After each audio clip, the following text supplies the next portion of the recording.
भगवान गौतम बुद्ध अपने शिष्यों को किसी न किसी माध्यम से शिक्षा देते रहते थे।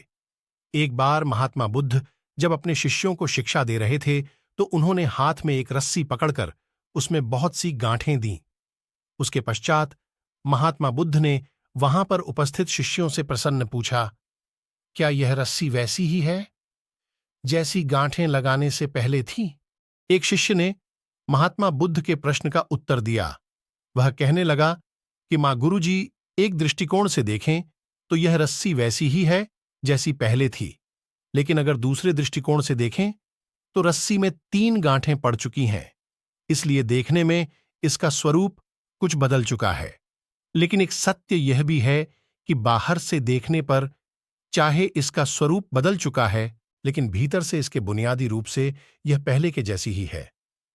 शिष्य का उत्तर सुनकर महात्मा बुद्ध संतुष्ट हो गए।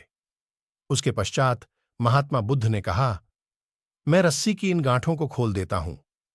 महात्मा बुद्ध रस्सी के दोनों सिरों को पूरी ताकत से खींचने लगे। फिर उन्होंने शिष्यों से प्रश्न किया कि क्या इससे गांठें खुल जाएगी? इस शिष्य ने तुरंत उत्तर दिया, नहीं नहीं, इससे तो गांठें और अधिक कस जाएंगी। यह सुनकर महात्मा बुद्ध ने पुनः एक प्रश्न किया, इन गांठों को खोलने का क्या समाधान होना चाहिए? शिष्य तुरंत बोला, गुरुजी, हमें इन गांठों को ध्यान से देखना चाहिए कि इसकी गांठें कैसे लगाई गई हैं। उसके पश्चात इनको खोलने का प्रयत्न करना चाहिए। शिष्य का उत्तर सुनकर महात्मा बुद्ध मुस्कुराते हुए बोले कि जीवन का यही सूत्र मैं आप लोगों को समझाना चाहता हूं।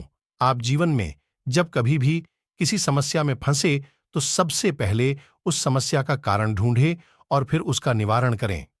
व्यवहारिक जीवन में लोग समस्या का कारण जाने बिना ही उसका समाधान ढूंढने की कोशिश करते हैं, जिस कारण उनको उचित परिणाम नहीं मिल पाता। महात्मा बुद्ध शिष्य को कहने लगे कि बहुत से लोग मुझसे पूछते हैं कि आपने क्रोध को कैसे समाप्त करें, लेकिन कभी किसी ने यह नहीं पूछा कि मुझे क्रोध क्यों आता है। ऐसे ही लोग मुझसे पूछते हैं कि अहंकार को कैसे समाप्त करूं, लेकिन कोई यह जानने की कोशिश नहीं करता कि आखिर अहंकार का बीज उनके अंदर कैसे उत्पन्न हुआ। जैसे रस्सी में गांठें लगाने के बाद भी उसका वास्तविक स्वरूप नहीं बदलता, वैसे ही व्यक्ति में चाहे जैसे भी अवगुण पैदा हो जाए, उसके अंदर की अच्छाई कभी समाप्त नहीं होती। जैसे हम धैर्य से रस्सी की गांठों को ध्यान से देखकर खोल सकते हैं, वैसे ही जीवन में आने वाले विकारों और समस्याओं का हल हम ढूंढ सकते हैं। अगर जीवन में किसी भी तरह की कोई समस्या उत्पन्न हुई है तो उसके कारण को ध्यान से समझने पर उसका निवारण भी स्वतः मिलने लगते हैं। अगर आपको हमारी वीडियो अच्छी लगती है तो बुद्धाया नमः सब्सक्राइब करें।